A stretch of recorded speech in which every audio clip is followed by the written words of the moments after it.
Well, good morning, everyone. Welcome to this morning's study. And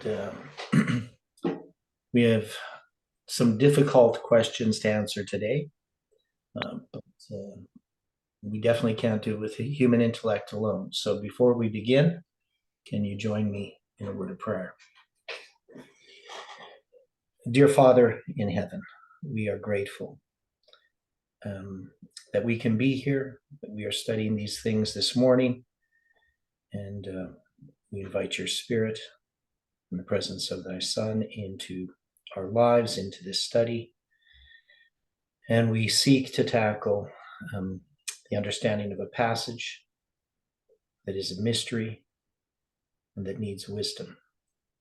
And so we ask for wisdom from above to guide and direct us. We know, Lord, that the understanding of these things is not meant to be just an intellectual curiosity, a puzzle, but is part of your word that is meant to develop our characters and to increase our faith and trust in you. We know that you give us light for the times that we are in. You give us light for our feet. And so we just pray, Lord, that we can use this light from the past to guide us and that we can stay upon the path. Bless each person who's studying these things, those around the world who are struggling in various ways, in the difficulties and trials that we face. And help us to depend upon you. We pray and ask this in Jesus' name. Amen. Okay, so yesterday we were discussing Revelation chapter 17. And we're getting to that place where we're addressing the riddle, right? This puzzle that's given. Now, I'm just going to go back away from this. This is just comparing the King James, and I could have even done it as this instead, like that.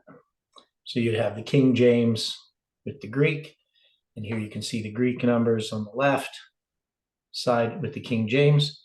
And then here on the Greek, this is the Textus Receptus New Testament, and it has the Greek, but it also shows the part of speech for each of the words. And since I'm not great at Greek, I'm really dependent upon this tool. But because I'm so bad at Greek, this tool doesn't always help me. But we're going to look at some of the things using this tool. But for now, we're just going to go to King James.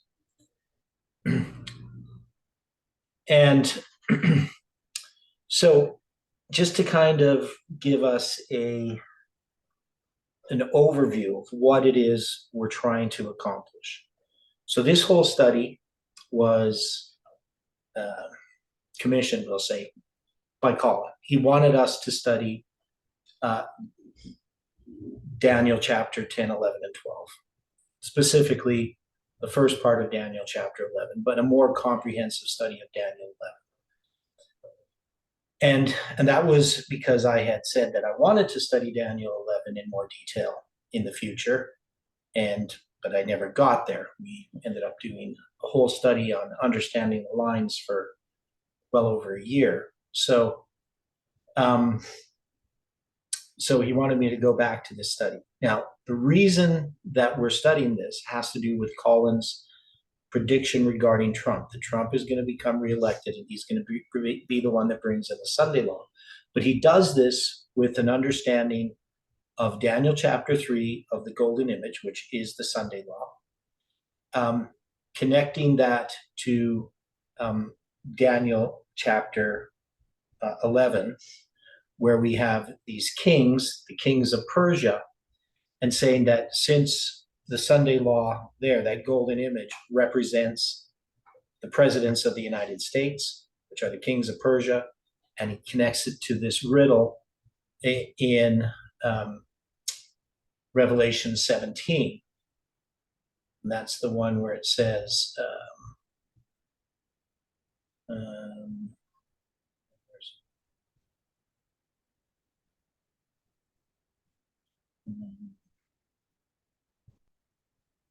okay, I'm just trying to find Don't see it. Where it says there is a mind that has wisdom, but I'm just.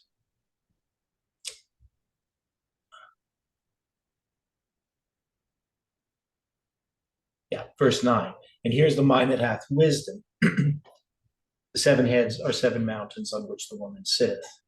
And there are 7 kings, 5 are fallen, 1 is, and the other is not yet come. So when Colin looks at this, he's saying that the 1 is Trump. If I believe, I'm trying to remember how he does that, because I get confused about it. So 5 are fallen. So he's going to have Reagan, Bush the first, Clinton, Bush the second, and Obama. So those are the 5 that are fallen. The 1 that is Trump, and then there's a seventh one that's going to come, and it's going to continue a short space. So that would be Biden, and then you have the 8th, which is one of the 7, and that's going to be Trump again, right? So this is his presentation that he did December 25th, 2021. Now, we've taken a long path to get to this passage, to now examine it and to see if there's something that either Colin missed or that we have missed, something that needs to be corrected. Maybe Colin is correct, right? We have to look at all the options. And so what we did is we went through the history of those, first Daniel chapter 10, the context there of that vision, what it is that he's seeking to understand, and how chapter 10 moves into chapter 11 of Daniel with this another riddle, I guess, or prophecy. But there shall 3 yet stand up in Persia, and the 4th shall be far richer than they all, and he shall stir up all against the realm of Grecia. And so in looking at those 7 kings of Persia that we had from the study of the 7 thunders, we then looked at all of these different lines a little bit. And then we went into the book of Esther.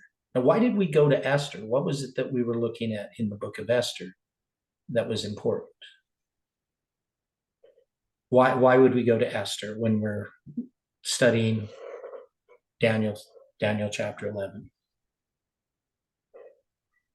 Because Esther typifies the messages of Revelation 14 and 18, but also shows us what is going to likely occur.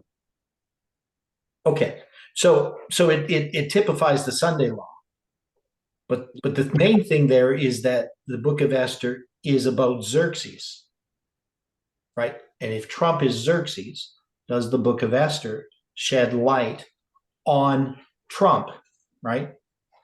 So that would be the main reason. But you're correct as well, right? So it typifies those messages of Revelation 14 and 18. It gives us a type of the Sunday law, and it definitely has aspects that parallel our history in Trump. So this whole stirring up the realm of Grecia, that's Esther chapter 1. He shall stir up. That's Xerxes who does that, and then that's why we examine that. Okay, and then we had a little bit of a diversion there. We looked at some things that Jeff was writing after we were trying to look at the kings again, of the kings of Persia, the kings of Judah. And then we went from there to understanding Revelation 12 and 13. So we've gone through those. And now we're looking at Revelation 17. And so we've got to this riddle. Now, one of the big things that came from reading Uriah Smith's paper, which I still want to go back to. So we were reading Uriah Smith, what he says about these.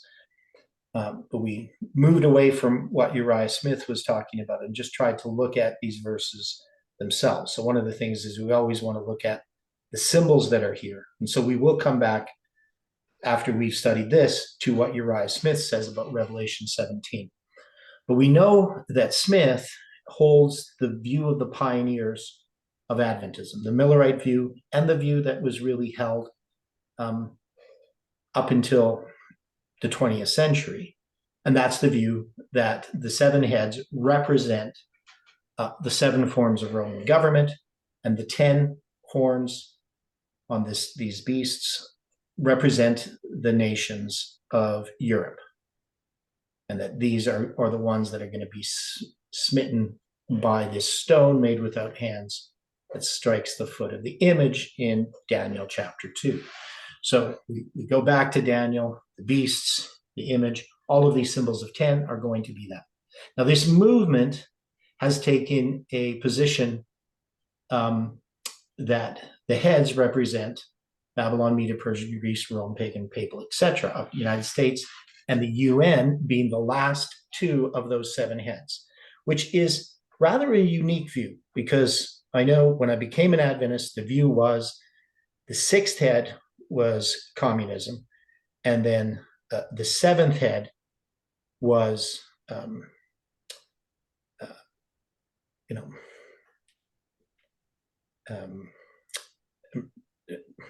not sure if they had it as the United States. I'm trying to remember what people had it as. But it definitely, we didn't have the United States as the sixth head. But this movement teaches that the United States is the sixth head. Yeah, now, Angela's just in the chat pointing us to Revelation 13, 18, and 17, verse 9, where we need this wisdom. And both have emphasis on numbers. One is dealing with 666. The other one is with this 7 and, of course, the 8, right? So, so as we begin to look at Revelation 17, I mean, we started looking at it, but as we get into interpreting what these symbols are, we know that our movement has a position. Now, because we had gone back to the pioneer position and looked at it, it seems to me, and I think many are in agreement with me, that it's reasonable to say that the beast of Revelation 12, that the 7 heads and the 10 horns are not the same heads and horns in the beast of Revelation 13. That is, it's consistent in Revelation 13 to have the papal beast with what we call the leopard-like beast that has these characteristics of Babylon, Media, Persia, Greece, and Rome, with also this characteristic of the heads being these same nations. That would be consistent. But in chapter 12, it's much more consistent to say that the 7 heads represent 7 forms of Roman government. Now, when we get to Revelation 17, we know that the book of Revelation is written in symbols, but the symbols are often explained, right? So, right. So for instance, and we're just going to jump here just as an example. In Revelation 17, verse 9, it says the 7 heads are 7 mountains on which the woman sitteth. Is that an explanation of what the heads symbolize? Or is 7 mountains also a symbol? Or is 7 mountains the explanation? Because if you say the 7 heads are 7 mountains or hills on which the woman sitteth, we know that the woman sits where?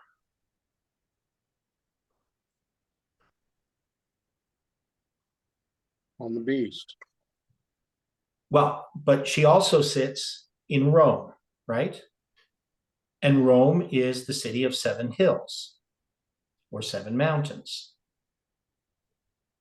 So could it be that the 7 mountains is not a symbol, but actually an explanation of the symbol of the 7 heads?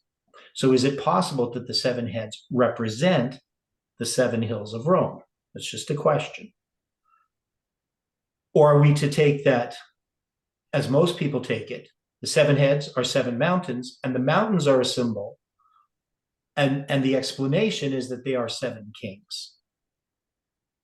But then the seven kings themselves are symbols that we don't have an explanation for. So, because we're not really having an explanation in this. Part of the problem with this passage is it doesn't really tell us. It's this riddle, right? Right? This here's a mind that has wisdom. We need wisdom. And so it's going to tell us this riddle. And so it does in this riddle, is there an explanation that the seven heads are seven mountains? And that's the explanation of the seven heads. And then it says there are seven kings, and it's going to give an explanation or a way to understand what those seven kings are. Right. And then we have the beast that was and is not. He's going to be the eighth, and he's of the seven, or comes up from the seven, goes on to perdition. And then it's going to talk about the 10 horns, which are also 10 kings. Right. So we have all of these explanations of these symbols. It's going to tell you these horns are 10 kings. Well, are 10 kings symbol of something? Well, we take 10 kings to represent the UN. So we don't take them as literally 10 kings, right? So I'm not sure how to answer this. All I'm saying is here is the problem that we're facing, that we have to solve. And so we need God's wisdom to do this. So we're going to start looking at this. Now, one of the things I want to look at is this these passages here. Now, I know this isn't as big. I can't make this bigger when I have the parallel, but it's just easier to see for me. So we were talking about the beast and the gender of the beast, right? So when we look at this word, the beast, in the Strong's concordance number, it'll give you the number, and you click on that first word, that's the, and it has Greek 3588, and then it's just the word ho or he or ta, depending on. This is just the definite article, right? So, and these definite articles, they can be masculine, feminine, or neuter, right? So, and the reason why they do this in Greek, like they would in French and different things, is that you have to, they don't use word order in sentences like we do in English to know the subject and the object and how the nouns and the verbs mix together. They use gender to do that. So a beast could be feminine, but if the beast is feminine, then the definite article would also be in the feminine form. Now you can see here, right across from it, you're going to see that this is ta or to, or I guess I don't know how to pronounce Greek. Same number, but it's then going to say, when you click on this blue thing here, the part of speech, it's the definite article. It talks about the case. The case is nominative, and the subject predicate nominative. The number is singular, so there's just one, and the gender is neutral. So that means that this definite article goes with this word here, atherion, which is a wild beast, right? Or a dangerous animal. And then we can look at the blue, and I hold the mouse over there. It says it's a noun, right? So you got the definite article going with the noun, and the case is nominative. So the case agrees, and the number agrees. It's singular, and the gender is neuter. So this beast that's mentioned is mentioned in the neuter. So that would be, if you're going to talk about this beast, you would normally say it, right? If you're going to talk about a beast, I mean, you could call him he or she. A beast could be he or she, but this beast in this case is neuter. It's just an it. But then it says, The beast that thou sawest was and is not. So when we keep looking at the Greek here, you're going to have this word, the definite article again, but the definite article here is in the accusative sense. It's still singular and neuter, but it's referring to thou, right? So it's not referring to the beast. This is referring to the person that he's talking to. And then it has this word. It says the word is horeo, but you can see here the form of it is in Greek. It's actually edes because it's in a different form. So it's in a different, and that's what I hate about Greek, all these different forms of verbs. So it's a verb. It's the second aorist. It's in the active voice. It's in the indicative mood. It's in the second person you. So it's talking to this person, right? Not talking about them and not talking about themselves, right? And then the number is singular. So that's why it's thou sawest, right? So this word horeo is in this word edes. It is. So it looks like a completely different word. Now we have that in English too, where verbs like run, walk, go, went, go, went, came, they all look completely different. They're called irregular verbs.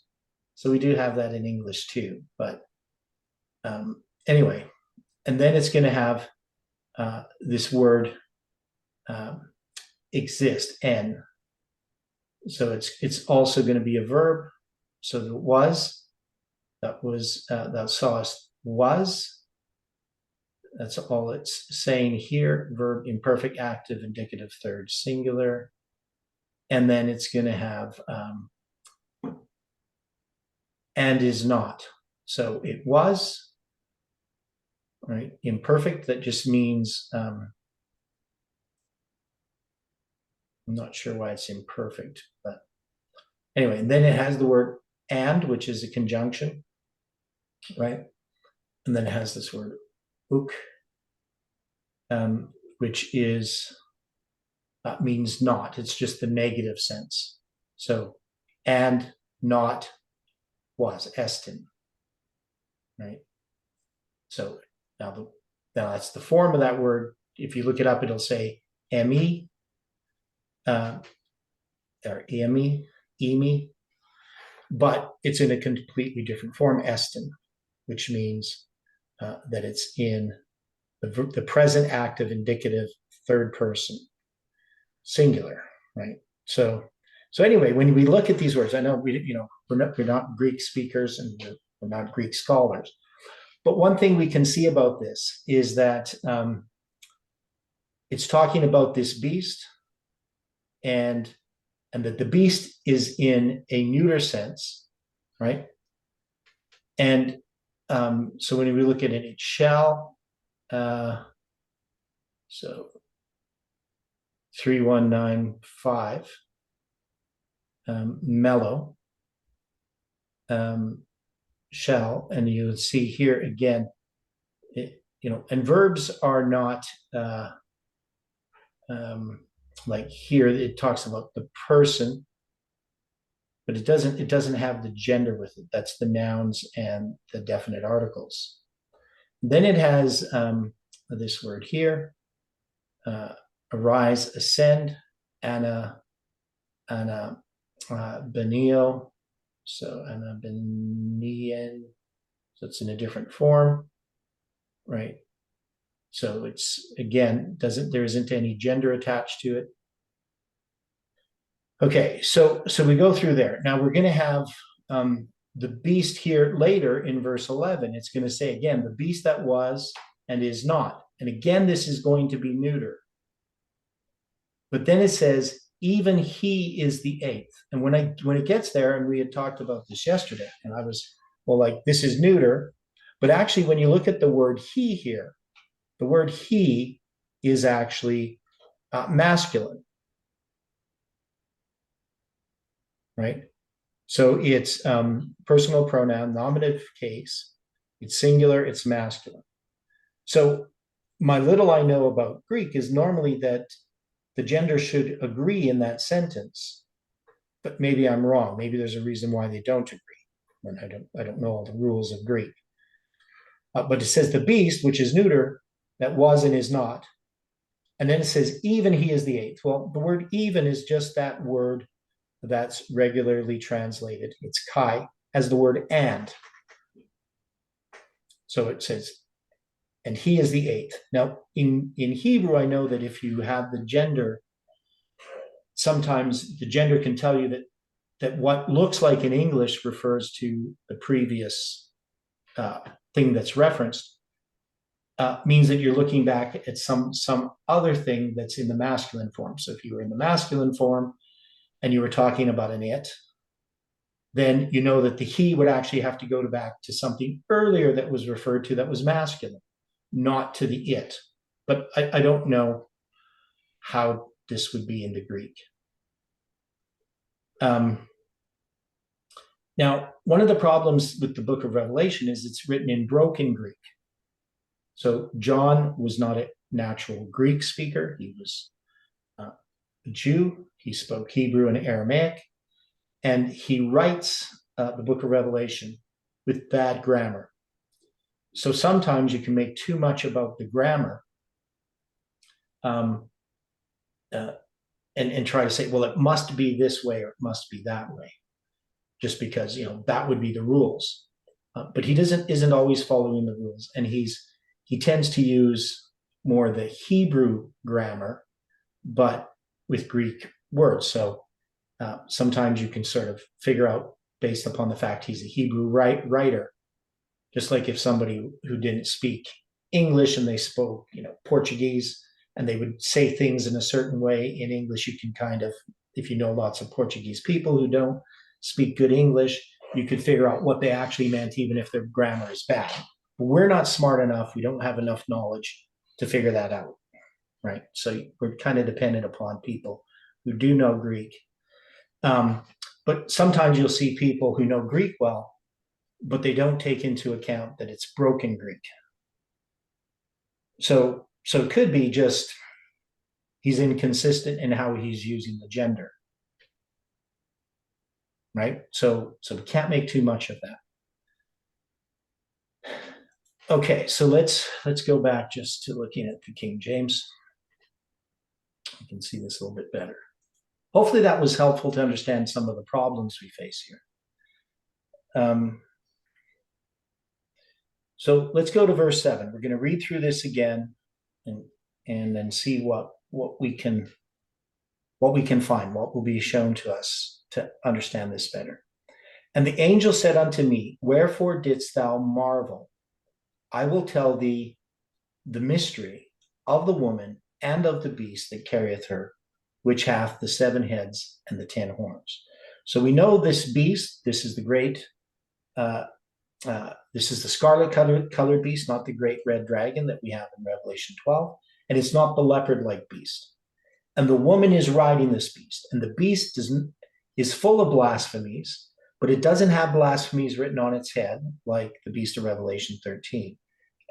And it doesn't have, crowns on its head, like the beast of Revelation 12. And it doesn't have crowns on its horns, like the beast of Revelation 13. And we know that 12 and 13 are the pagan Roman, papal Rome. And what we look at is that this whole representation, the woman riding the beast on the 1843 chart, is represented as papal Rome. So papal Rome in chapter 13 is represented just by this leopard-like beast. But in Revelation 17, papal Rome is represented by a woman riding a scarlet-colored beast. But because they are similar, we often look at the similarities and just think they must be the same thing. The heads must represent the same things for each beast, and the horns must represent the same things for each beast. But that doesn't seem to make sense on how we've been studying this. we have taken the position that the heads can represent different things in each of the different beasts because they're in different times. Okay. So we have this woman riding this beast, and the angel's going to explain to John, he's going to tell him the mystery of the woman and of the beast that carrieth her, which has 7 heads and 10 horns. So then in verse 8, it says, the beast that thou sawest was and is not, and shall ascend out of the bottomless pit and go into perdition. So this is part of the problem that everyone has had in understanding Revelation 17. When is it that the beast is not? Now, if this beast is papal Rome, and we believe that it is, and we talked about this yesterday, can we say that the beast is not, or can we say that the beast was in the 1st century, in the time that John was writing? Can it be said of the papal beast that it was?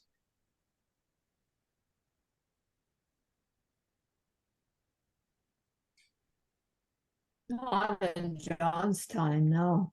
No. And so we can't say it was and is not. I mean, we could say it is not if it's going to be, right? We say the papal beast is not, but it will be. But it also says it was. So it has existed. It doesn't exist, but it shall ascend. And so the best place to put that in understanding the papal beast for us would be somewhere between 1798 and the Sunday law, somewhere between that, because when it shall ascend, we still haven't defined what that is. When does it ascend out of the bottomless pit? But we would say that that's future. It's definitely after 1798. Okay. Now, of course, here it talks about the beast, because he says he's going to tell the mystery of the woman and of the beast. But first, he's going to start with the beast. Right? So the beast that thou sawest was and is not, and shall ascend out of the bottomless pit. Now, if the woman is the papacy, and this beast, is it true that if this beast is separate from the woman, right? Is it true that the kingdoms of this world upon which the woman rides, if we're taking this scarlet colored beast to be the kingdoms of this world, is there a point where we can say that the kingdoms of the world were and are not and shall ascend out of the bottomless pit? Can we say that about the kingdoms of this world? Because that's how we understand the scarlet colored beast. The woman riding the beast, she's the church, and she's in control of the state. She's actually having fornication with the state, right? And a relationship that is illicit. But this isn't talking about the woman that thou sawest was and is not. It says the beast that thou sawest was and is not. So can we say that of the state? Is there the kingdoms of the world, do they cease to exist for a while and then are they resurrected? So you're going to have to help me with this. How do we deal with this problem?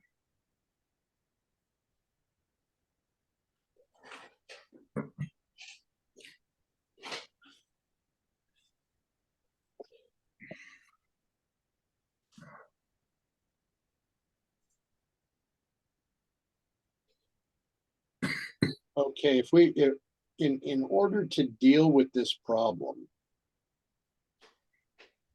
should we not be examining this as we have been told would need to be done for this time in Earth's history? Should we not be looking to scripture for this? That's what we've been doing all this time, right? Oh. So we've looked at all these different scriptures, right? We looked at Revelation 13, we looked at Revelation 12, we looked at Daniel chapter 7, right? We looked at other parts of Daniel to try to understand this. So this beast, we already know what Daniel or Revelation 12 is, and we already know what Revelation 13 is. And the question is this beast, because we have the dragon, the beast, and the false prophet mentioned in the previous chapter, right? Chapter 16. Could it be that this beast here is not the beast that the woman's riding? Even though it says I'm going to explain the woman and the beast, but now it's going to describe the beast, but not the beast that we just saw, right? Okay. But something else, right? Because here it doesn't, to me, it doesn't follow. And we know that the beast, the dragon, the beast, and the false prophet are these three parts of Babylon in Revelation 16, where three unclean spirits like frogs come out of the mouth of the dragon, the beast, and the false prophet. And the beast there would have to be the beast of Revelation 13. The dragon would have to be the beast of Revelation 12. And the false prophet would be the two-horned beast of Revelation 13, right? Okay. Maybe my question, maybe I was not asking my question clearly. Mhm. I think we're all agreed that the woman is symbolic of a church. Yeah. What is a beast? Well, the beast is a kingdom. Okay. Or it's a power, right? Yeah, it's a power. And we can show lots of different places where it will talk about, the lion and the young lion and the bear, right? Representing these Syria, Neo-Babylonian Empire, the bear, Medo-Persia, things like that. And of course, things like a serpent or a dragon or water, the water monster, representing in Ezekiel, representing Egypt with its scales. So beasts represent kingdoms or powers. And normally we would look at that from what we would see in Daniel 7, both verses 3 and 17, but also from Revelation 4 and Revelation 5. Well, in Revelation 4, the beasts there are different. So in Revelation 4, those are living creatures, right? So those are angels. So they're not representing kingdoms or powers. Because you got, that's basically, even though and it's a different word too. It's not a wild beast. Okay. Right? What about Revelation 5? In Revelation 5? Verses 8 to 9. Yeah, that's the same thing. That's just, those are just the animals, right? Not wild beasts. And these are, of course, angels, right? These are the same ones in Revelation 4. But here we're talking about these in Revelation 4 and 5. We're talking about something that is, shall we say, holy? Right. Yeah. It's holy. It's God's throne. It's from Ezekiel chapter 1 and connected to that as well. So the wheels within wheels and all those symbols. So anyway, the point is, it's just not the same word, right? So it's not into kingdoms or powers. But in Revelation 17, definitely there is. And see, I mean, and we have read all of these scriptures. We've compared all of these scriptures. I've compared these scriptures, for the last 40 years, right? Studying Revelation, going back, reading all these different verses, cross-referencing them. So we're familiar with them, but sometimes we don't read as carefully as we should. And so when we get to where it says, the beast that thou sawest was and is not, this is supposed to be the angel explaining the mystery of the woman and the beast that carrieth her. So this is papal Rome. But then it's going to talk about this beast, right? It's not going to mention the woman in any direct way whatsoever in this explanation until you get to verse 16, where it just says, the 10 horns which thou sawest upon the beast, these shall hate the whore, right? The woman who rides the beast, and shall make her desolate and naked, and shall eat her flesh and burn her with fire. So one of the problems I've always had is that if the woman is riding this beast, how can she be one of the heads? Now, maybe that's just a limit of, the symbolism here, right? That she could be one of the heads. But we know that it's going to be these 10 horns upon this beast that are going to hate the whore. They shall make her desolate and naked, and shall eat her flesh and burn her with fire. For God hath put in their hearts to fulfill his will, and to agree and give their kingdom unto the beast until the words of God shall be fulfilled. And then it says, the woman which thou sawest is the great city which reigneth over the kings of the earth. So this great city that reigns over the kings of the earth, we understand this to be the papacy. And if it's reigning over the kings of the earth, it's definitely separate from this beast that it's riding. Now, so we can say that this woman and the beast together represent papal Rome at a certain point in history. But the reason why we have the beast of Revelation 13 representing papal Rome and one of the heads being the papacy is that that's consistent with the symbol there at that time. But once you have the woman riding the beast, it can't be the same beast, right? That, if that makes sense, it can't be the same beast because this woman's riding it. It's not representing her. It's not representing the papacy. It's representing the kingdoms of the earth, right? So the woman reigns over them, right? This great city reigns over the kingdoms of the earth, the kings of the earth. But it's not the kings of the earth. The woman is a church. So it's separated out in this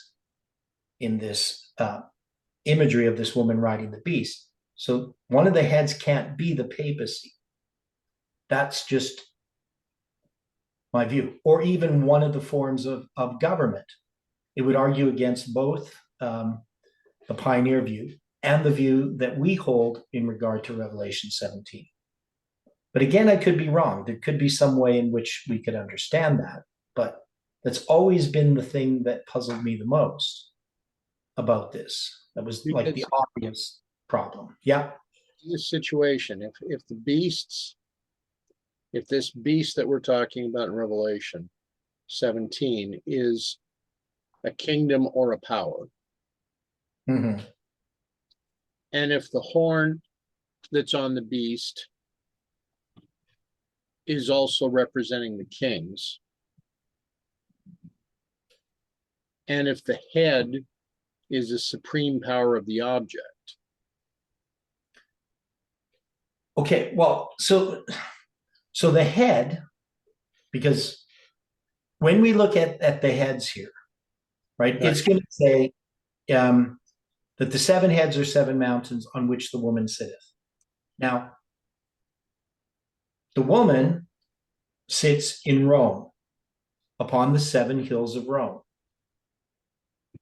And the question is this 7 heads of this beast now not a symbol of the 7 forms of Roman government, as we have in Revelation 12, or the 7 kingdoms, Babylon, Media, Persia, Greece, and Rome, but are they symbols of Rome itself upon which the woman sitteth?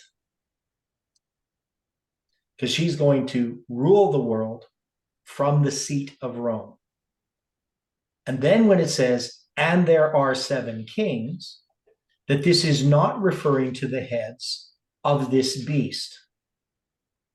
That the 7 kings are not the 7 heads of the beast, because those 7 heads are 7 mountains. That the 7 kings are something different than the 7 mountains or the 7 heads.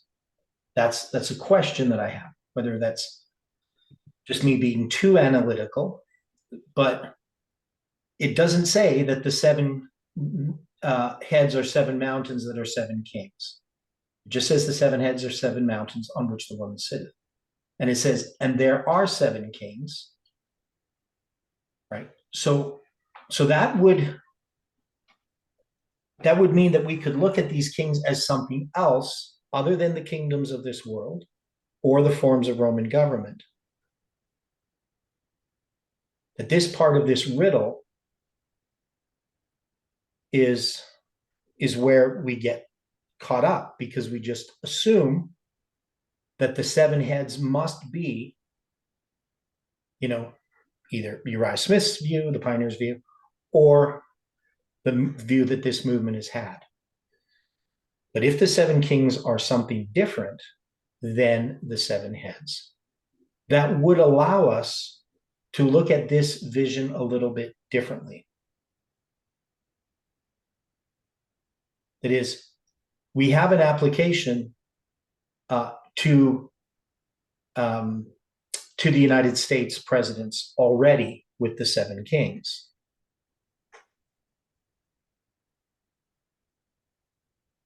Now, maybe that's not the correct way to look at it, but I'm just saying that if these 7 kings are not the 7 mountains, they're not the 7 heads, but they're something different, then we would have to say, how can we bring this part of the prophecy into the time where we can say 5 are fallen and 1 is yet to come? And so what are those things? Now, we've applied them as presidents of the United States. Maybe it's something different. Maybe there's something we're not seeing. Maybe we can't even understand this yet, right? That's also possible. But hopefully people are sort of seeing that there is things that we have missed about this chapter. Now, when it deals with 7 kings, well, we already have dealt with 7 kings. We have the 7 kings of Persia, right? That's what Colin has connected it to. So we have the 7 kings of Persia, but we know the 7 kings of Persia wasn't our first look at 7 kings. It was the last 7 kings of Judah, then the first 7 kings of Persia, and then the last 7 kings of Israel, and the first 7 kings of Judah. And so we've moved around and looked at these different 7 kings. But if there are 7 kings, is this a symbol? Are kings a symbol of something? And would kings be a symbol of presidents, which are different than kings? Or is it a symbol of something else?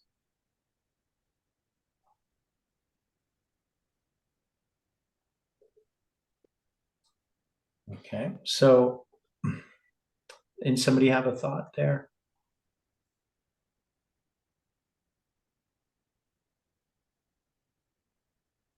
I'm considering what you're saying. I mean, especially in relation to some of the other items that we have seemed to accept in the past. I mean,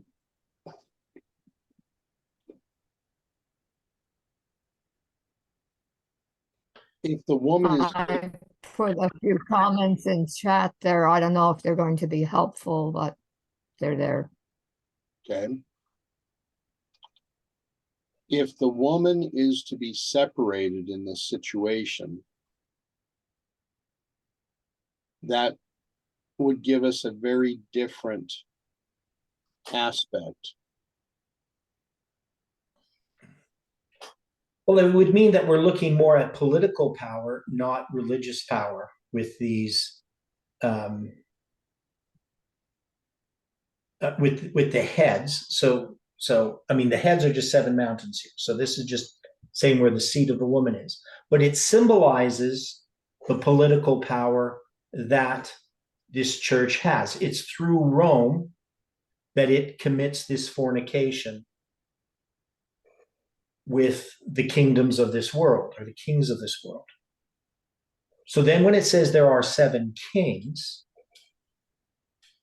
we're saying, would we place this at the time of the end in our history with 7 kings? Now, in this context, because we know we have this time of the end, and we've paralleled these different kings together, but we're going to have Reagan, who's going to make this league with Rome, right? All right. So in this context, he would have to be the first king. Now, we don't have him in the first king when we compare him with the kings of Persia, right? We parallel when we have the kings of Persia, the first king of Persia is going to be Cyrus. And so we just look at Bush the first as the one that parallels Cyrus.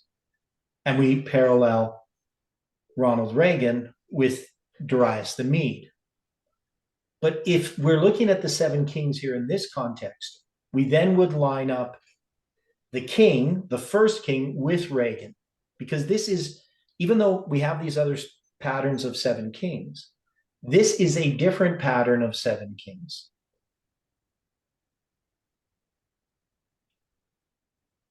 Does that make sense? That here you would have to go Reagan, Bush the first, Clinton, Bush the second, Obama, and then the one would be Trump, right? Did I do that right? Did I forget anybody?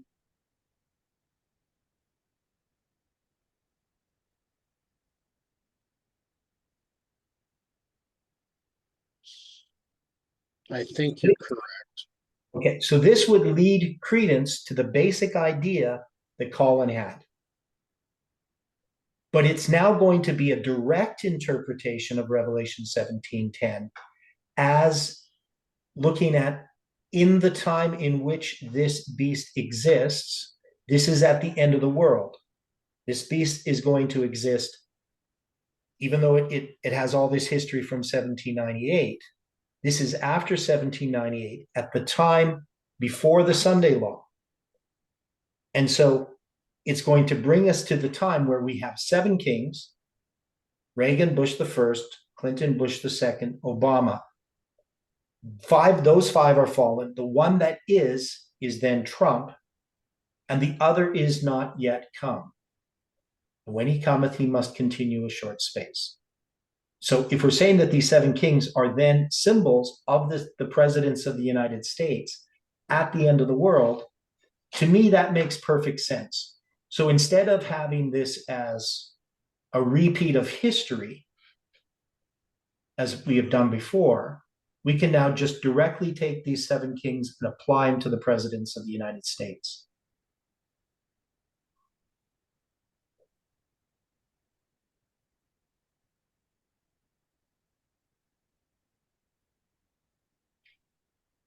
So this would support what Colin was saying about these kings and how he was counting them.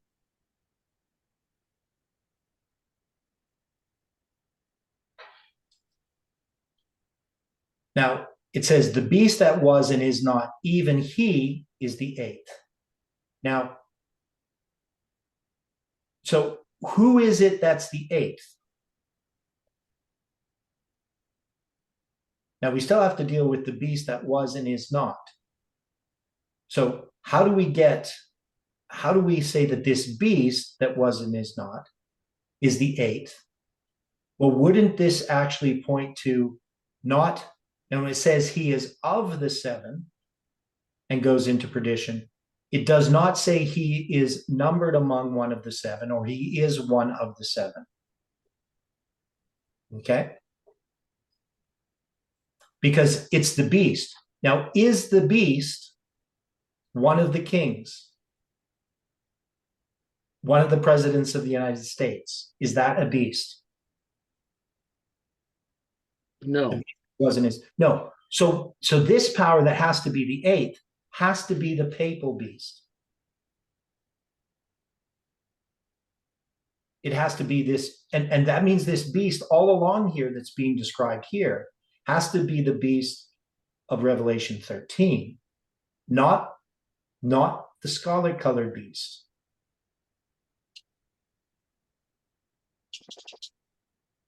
Because you can't say of the scarlet colored beast that it was and is not and shall ascend out of the bottomless pit.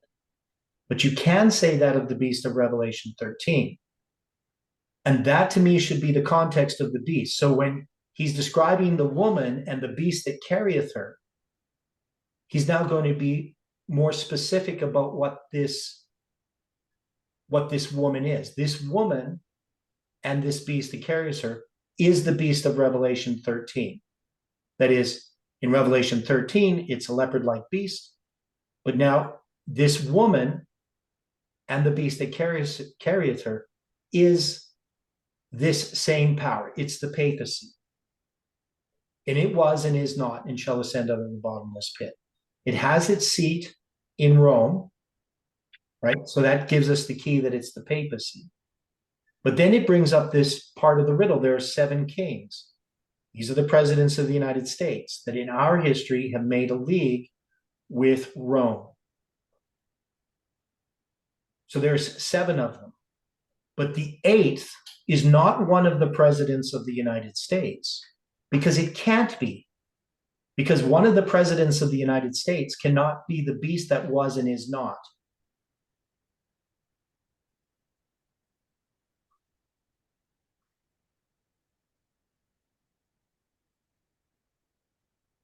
So the seven would refer to the seven presidents of the United States, but the eighth is not one of those presidents.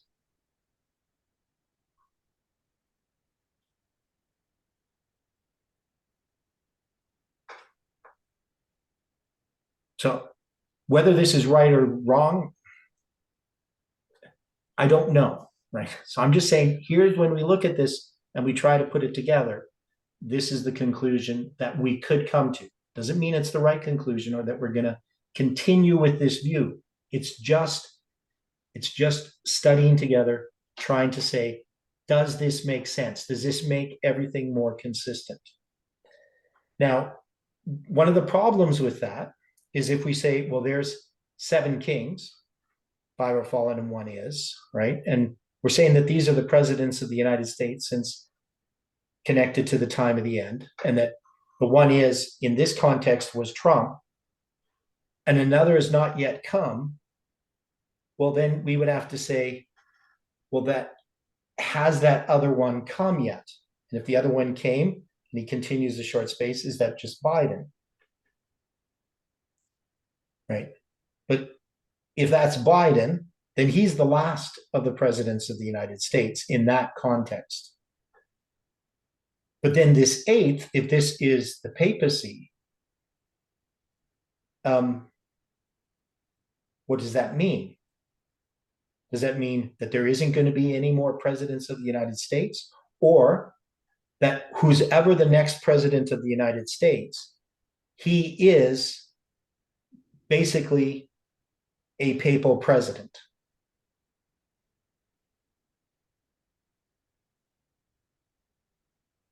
We still haven't addressed the 10 horns yet, but we know that that's the UN.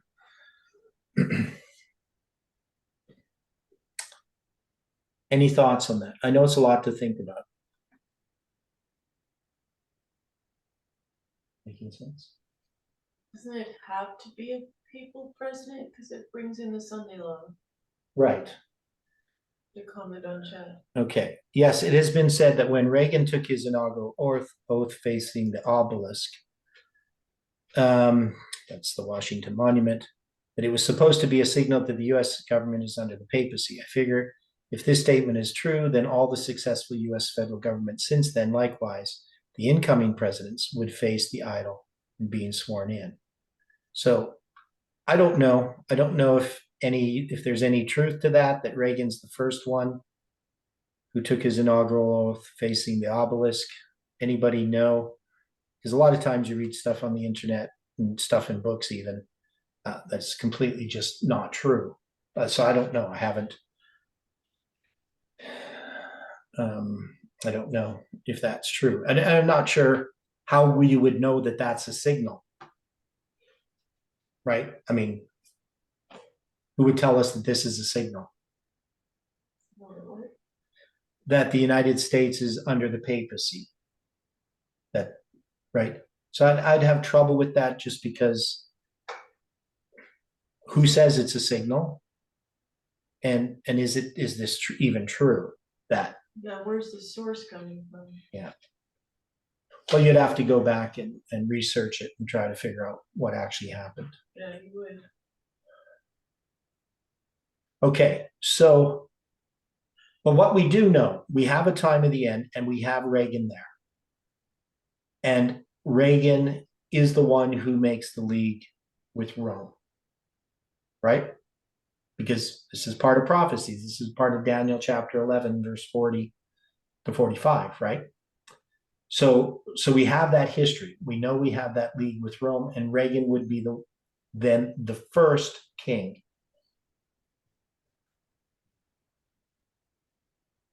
If we're interpreting this correctly, then who's ever going to be president next is going to complete that work of selling out to the papacy in bringing in a Sunday law. And so whoever is going to be president next, then that would be the case.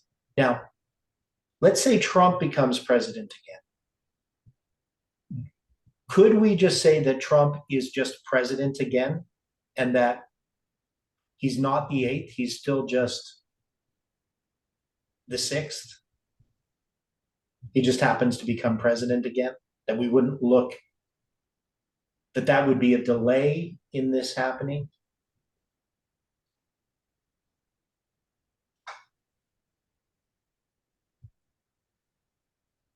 And this idea that he is one of the 7, this word that's translated is not normally the word is. It's usually translated, it can be translated like he is. But in this context, it can mean come from or or remains. So where is this here?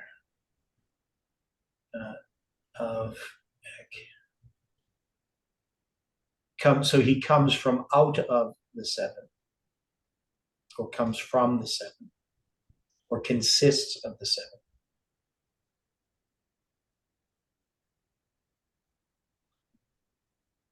So this 8th could be just the United States connected with the papacy of the Sunday law.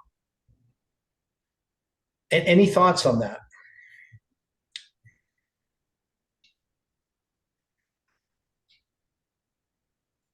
I know it's a lot to think about. It certainly is. Okay, well, let's keep that in our minds, and then we're going to look at the 10 horns. So we know that the 10 horns, it says they're 10 kings. Now, 10 kings, of course, symbolize the kingdoms of this world. So that's not really a problem in our understanding of this being the UN. They've received no kingdom as yet, but receive power as kings 1 hour with the beast. So the beast is the 8th, right? And and with the beast, he's the eighth. Now he's connected with the United States, so that would include the United States because the beast is the eighth. He's going to be the eighth, but he's also the papacy itself. But he's also going to be the eighth of these kings of the United States, presidents. And so the UN then will unite with this eighth, right? Because they're going to receive power as kings 1 hour with the beast. These have one mind and shall give their power and strength unto the beast. Ye shall make war with the Lamb, and the Lamb shall overcome them, for he is Lord of lords and King of kings. And they that are with him are called and chosen and faithful. Right? So, I mean, that's consistent with what we already understand. So I don't see anything there that jumps out at me that's going to contradict what we just said, but actually help us understand this. But definitely these 10 horns are not the same 10 toes or the same, 10 horns in Revelation 12 or the same 10 horns in Revelation 13. They're just a symbol at the end of the world. And the 10 toes, I mean, at the end of the world, in the image of chapter 2, which we looked at in Daniel, I mean, it's not describing the 10 divisions of Rome, because it's going to be Rome at the end of the world. And so the symbol 10 just symbolizes the world there. But we're going to see that the 10 horns are going to be the 10 divisions of Rome when it gets to Daniel chapter 7. So this is the problem. If we're just trying to keep the 10 horns always the same thing, and the 7 heads always the same thing, we just run into these problems where things don't fit together. But if we start to see these more as symbols, then we can see how they apply at the end of the world. So the UN, the world doesn't have to be divided into 10 parts, literally, for that symbol to apply to the world. So this is just saying these 10 horns represent the powers, all the governments of the world at the end of time that are going to receive power as kings 1 hour with the beast. So these are all going to work together, this one world government. They have one mind, right? And they shall give their power and strength unto the beast. So that's a one world government. That's the UN. So they're going to unite to make war with the Lamb, and the Lamb shall overcome them, for he's Lord of lords and King of kings. And he saith unto me, so this is the angel again speaking, the waters which thou sawest, where the whore sitteth, are peoples and multitudes and nations and tongues. And the 10 horns which thou sawest upon the beast, these shall hate the whore, and shall make her desolate and naked, and shall eat her flesh and burn her with fire. So we know that this is when the papacy loses its support. Right? At some point, the waters of the Euphrates are going to be dried up. And then in 1717, for God hath put in their hearts to fulfill his will, that is, these 10 kings or 10 horns, and to agree to give their kingdom unto the beast until the words of God shall be fulfilled. And the woman which thou sawest is that great city which reigneth over the kings of the earth. So here, is there any problem with how we've interpreted this? Is there any inconsistencies that we haven't addressed? Have we created new inconsistencies or new contradictions?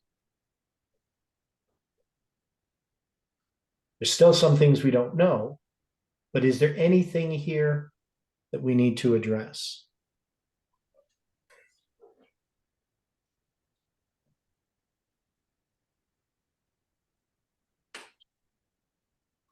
Have we put all of the potential explanations on the table. Well, I think so. I mean, the only thing I want to do again is look at, I want to look at Uriah Smith, and I do want to go through Bob Pickles' paper, because he has a paper dealing with the 10 kings, and we've read some of his paper before, but he's obviously not going to look at things the way that we do, but he's going to talk about these 7 hills, 7 heads or 7 mountains, and he's the Aventine, the Palatine, the Capalatine, the Caline, the Quirinal, the Viminal, and the Esquiline. And then there's going to later be an 8th that happens, an 8th hill that's added within the walls of Rome. Then he talks too about there's supposed to be 7 kings reigning in Rome before the Roman Republic was founded. So the first 7 kings of Rome: Romulus, Numa, Popilius, Tullus Hostilius, Ancus, Marcius, Lucius, Priscius, Tarquinius, Servius Tullius, and Lucius Tarquinius Superbus. He's quite the last name there. Right. So anyway, we have different interpretations about the hills and also the kings. So I don't think we would go back and take these hills and say that, because you couldn't say about the hills or the kings, 5 are fallen, 1 is, things like that. But definitely that would be the model for what happens.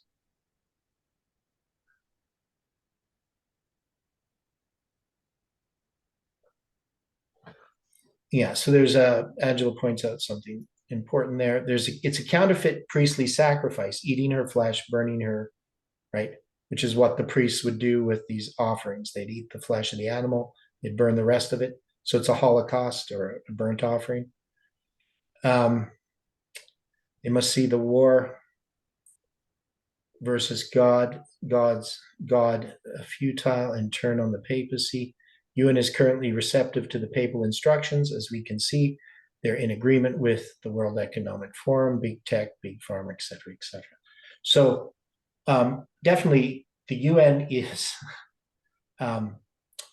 in step with the papacy. I mean, really, the papacy controls the UN to a large degree. And the United States has actually helped that along since, Reagan.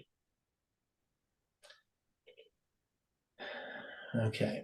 So what ends up happening with this, as we've pointed out, is people are dug into these different positions regarding the heads and the horns.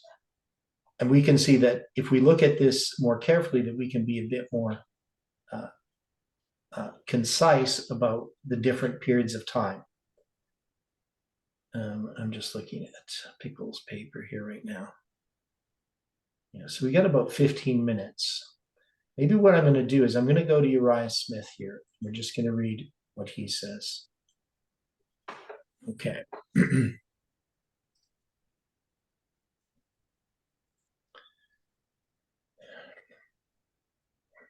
So one of the things is this time, right? The beast that was and is not, even he is the 8th. It could be said of this beast that he is not.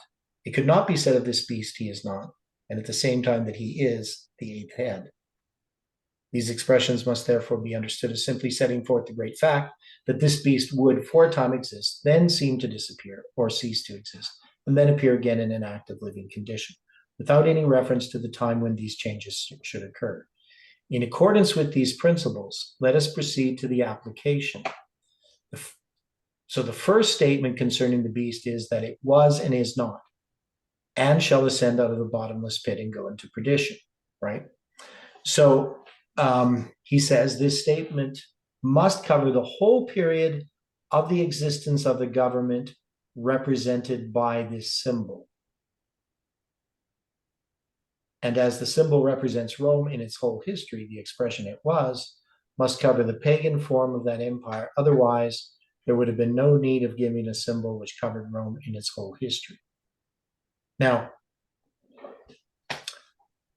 of course, we're dealing with the beast of Revelation 17. But is there any reason that we would have to say and that it was, that definitely that the beast that was would cover all of Rome up till 1798? But the question is that the scarlet colored beast that's being referred to, or is it referring to the beast of Revelation 13? If it's the beast of Revelation 13, we can already say that it doesn't just include pagan Rome, but it would include either it includes pagan Rome and all of paganism, or maybe it just includes papal Rome, but he's going to have it be about pagan Rome. And why is he doing that? Because he wants the seven heads to be the seven forms of Roman government, right? Yes. But that doesn't make sense in chapter 13. We've agreed that in chapter 13, it's not about the seven forms of Roman government. It's much more consistent with this being the different kingdoms of Bible prophecy. So you can see where we have these problems in trying to look at what he's saying, because he's not considering any of what we're saying, because he's never considered it. In this case, the angel would have contented himself with the symbol representing only the papacy, as for instance, the leopard beast of chapter 13. Then the expressions "is not and shall ascend out of the bottomless pit," or "is not and yet is," or "is not even he is the eighth," must refer to some great changes to take place in the Roman Empire, subsequently to its pagan form.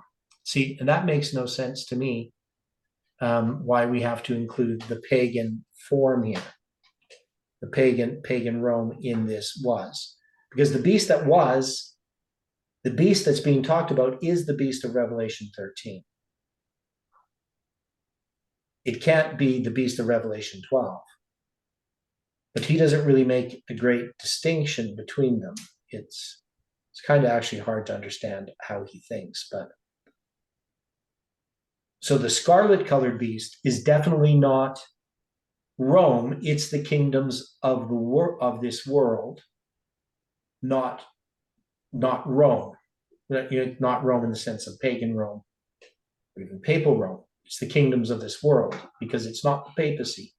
The beast is the kingdoms of the world, which is this woman sits and controls the kingdoms of this world. That's what the scarlet colored beast is.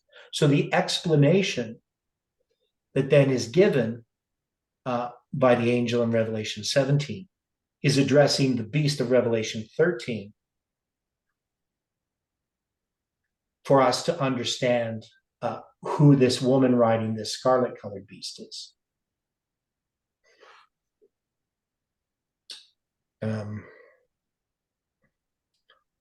So I'm going to just leave off this argument here, because this is not going to be helpful. Wait, it's a long paragraph. Okay, with sufficient thought, it is very easy to drop into the conclusion that the deadly wound of Revelation 13, verse 3 and 10 refers to the time and condition of the beast when it is said of it in Revelation 17, 8, and 11 that it is not.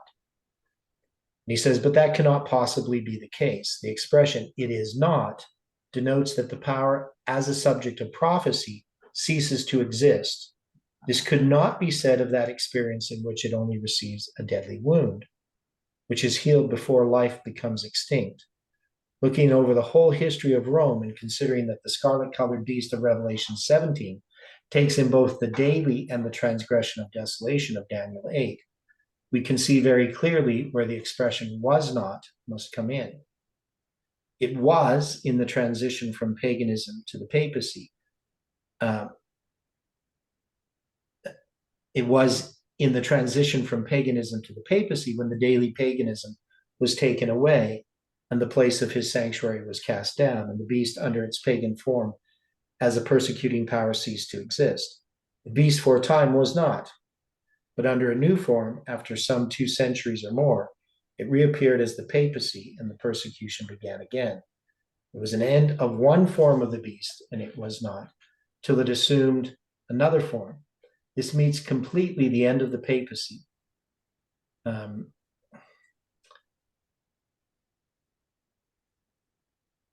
But as already remarked, the wounding of one of the heads would not by any means meet said conditions. Okay. In the case of the wounding of the head, the life of the beast is recognized as continuing right along, for the prophecy, after saying that he had wound by a sword, does not say that he did die, but that he had wound by a sword and did live. But he received a wound, which, if it had been healed, would soon have resulted in death, if it had not been healed. It is most infelicitous to say, I don't know what that means. I know what felicity is happiness. Most unhappy expression, maybe, to say, as some do, that the papacy was wounded by the Reformation in the sense of this prophecy, though not complete till the overthrow in 1798. For that was simply the earth opening her mouth and swallowing up the flood sent out to destroy the church. Okay, so anyway, what he's doing is he's making an argument that when the, and this is it's an interesting argument. It's a beast that was and is not, but the is not he's going to place at not in John's time, which is kind of tough, because he's just going to include that, I guess, in the fact that it's in the time of pagan Rome, that pagan Rome is going to cease before papal Rome takes over. But do we see that sense in which, I mean, maybe you could do it that way. I don't know. I don't think this is a good enough argument to change back to the pioneer view. Because as we can see that this is dealing with chapter 17 when it talks about the beast there, definitely has to be the beast of Revelation 13, not the beast of Revelation 17, so to speak. Okay, so he's dealing with this deadly wound being healed.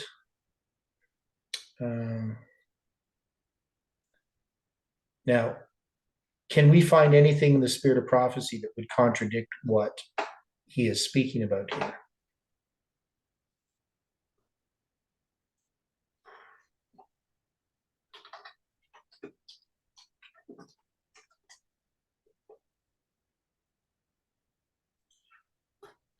Anybody know offhand? Because Ellen White says the infliction of the deadly wound points to the downfall of the papacy in 1798. So does that just not directly contradict what Uriah Smith has just said?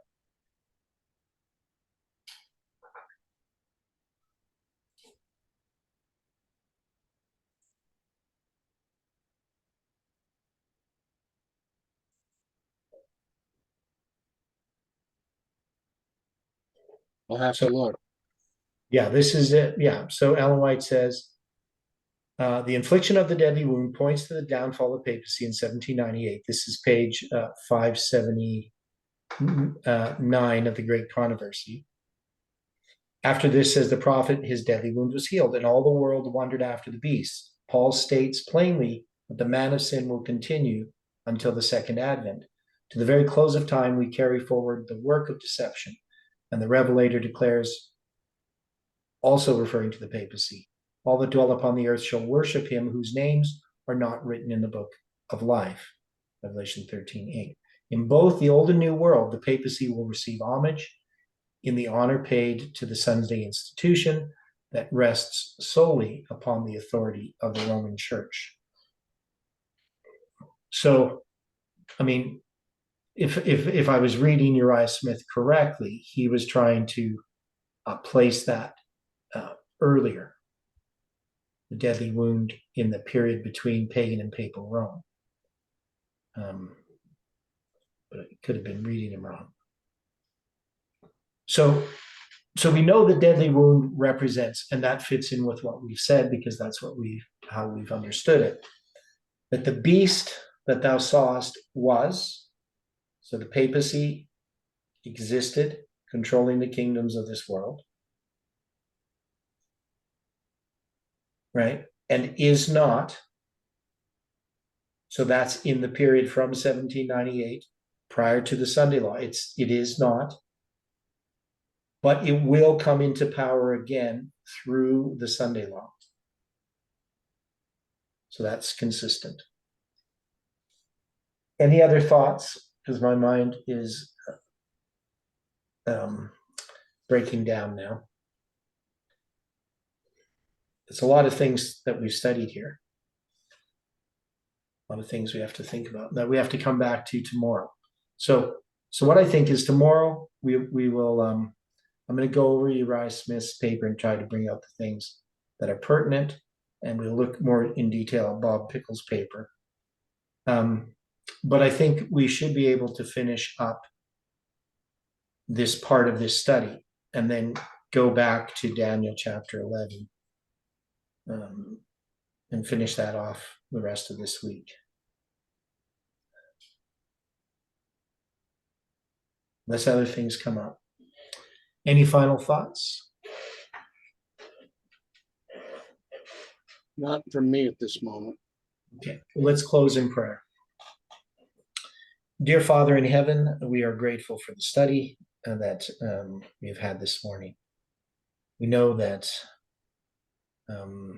there's a lot there to think about, Lord, and I know that we need the time to study this on our own. I pray that you can be with each person as they open your word together, and that if there's error in my understanding, our understanding, that you can correct it. Be with us throughout this day and bring us together again according to thy will. We pray this in Jesus' name. Amen.